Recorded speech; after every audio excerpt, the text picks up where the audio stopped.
able to count from 1 to 30. Good job, everyone. Okay. Brighton.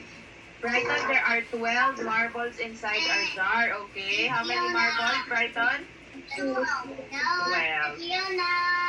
Okay. Don't shout, children. Today, we will learn a pattern. Okay, Coco. Put the jar in front of the camera.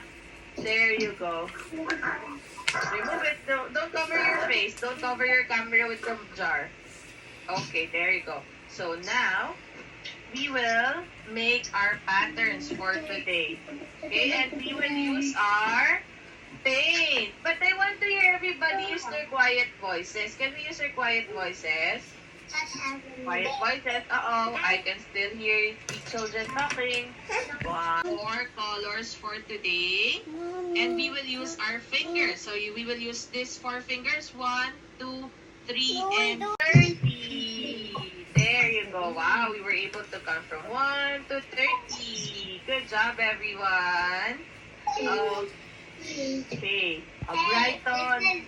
Brighton, there are 12 marbles inside our jar, okay? How many marbles, Brighton? 12.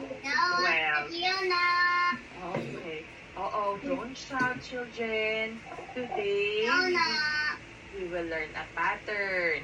Okay, Coco. Can I open this?